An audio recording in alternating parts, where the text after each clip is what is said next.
Okay, good morning mga paps, no? So, meron tayo ditong EPS motor. So, check muna natin. Kahapon tuloy nila dito ni Sir, no? Si Sir ay taga Cavite. So, sabi daw dating lumalaban ito.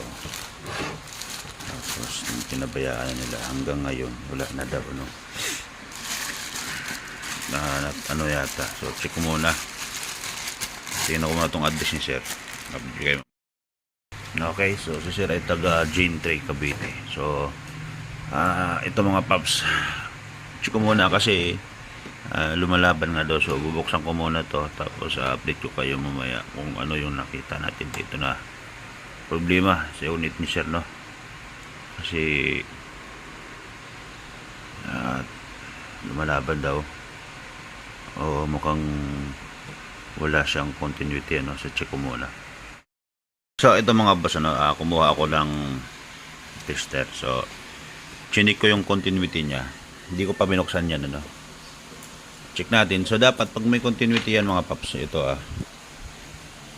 tutunog yan, no? Katulad nito, Yan. So, sige, dito tayo lagay sa ano para makita nyo din. Dapat papalo. Okay? So, parang ganito,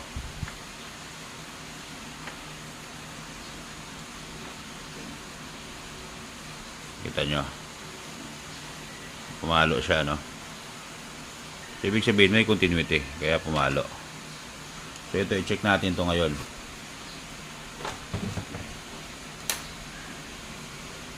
Check natin tong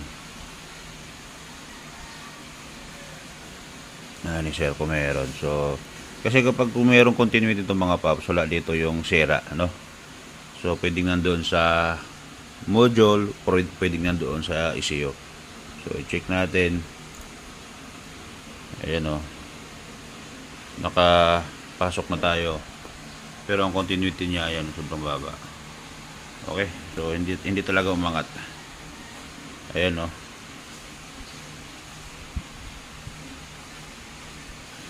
Okay. So, nalito nga positive. So, nalito sa loob ang problema. Repair na lang natin itong EPS motor ni Sir kasi siyempre ang mahal naman talaga nito. So, repair ko muna tapos titingnan natin kung ano nangyari sa loob. Tapos tayo mag-install nito doon sa unit niya. So, up to ngayon po nabuksan ko na. Okay. So, ito na mga paps. Nakalas ko na.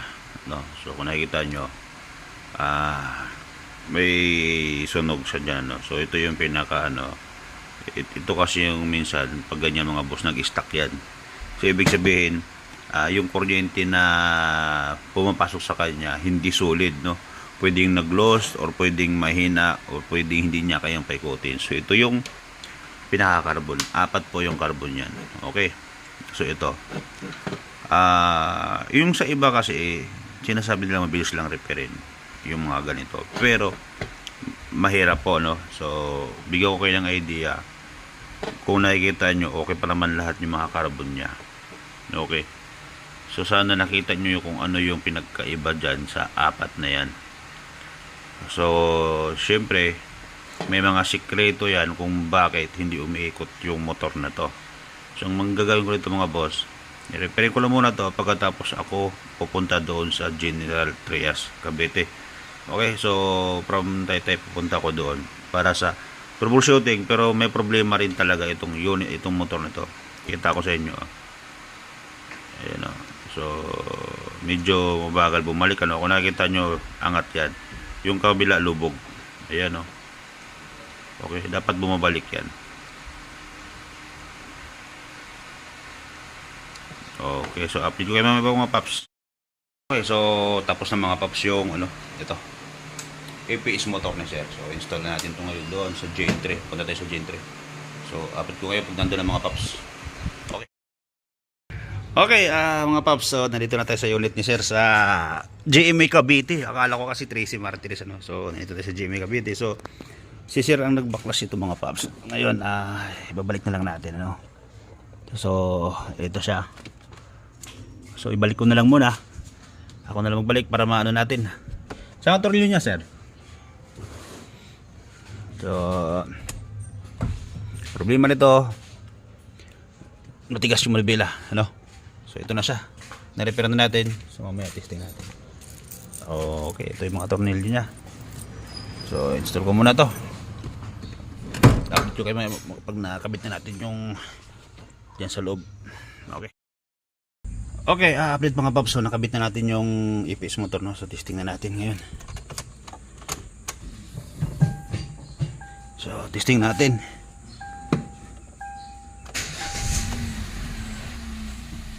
Ayan, nawala na yung EPS niya. Tapos ikutin natin. Ayan sir. Kailangan. So lambot na. Ayan, no? Back to stock na mga paps. Kaya na isang kamay, no? Naka-under tayo niyan, ha? Ayan, no? So goods na. EPS motor lang ang problema. Pero pag mga ganun kasi may mga minsan talaga na module. So mas maganda maipaliwanag ng maayos kung ano nagiging problema. Kasi marami pong ano kasi na yung iba nagba-vibrate, malambot naman ang manibela. So hindi po yun dun sa motor. Okay, so nasolve natin problema ni sir. EPS motor ang ginawa natin. Yun lang, thank you. Fuse niyan, no? Hindi sir, kasi pag nabigay yung fuse niyan, ano, ilaw yun. Pakakaroon ng grounded dyan. Hinahanap ko yung kung saan. Ang fuse yan nandun sa labas. Sa labas pala. Oo, may fuse yan sa labas. Pero ang fuse niya nandun sa pinakamalaking main fuse niya nandun. Hindi sa dun sa mga maliliit. Ito ba yun yung malaking nakabalagbag yan? Oo, yung nandito. Nandyan ang fuse nila. Ito? Oo, nandito yan nakalagay.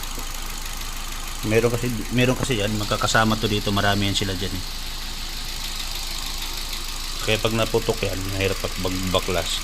So ginagawa ng iba, buo papalitan. Itong buo na to? Pero bihira kasi magkaroon ng shortage talaga yan. Main piece kasi yan eh. Bihirang bihira. So okay na mga paps. Dito yung accent ni sir. Na-start na at naikot na rin yung manibela. So okay na, malambot na sir. Malambot na. Ayan si sir. Ayan si sir, oh. Shout out kay sir, oh. Tagal ulit yan. Good as brand new yan eh. So yun lang mga paps. Maraming salamat.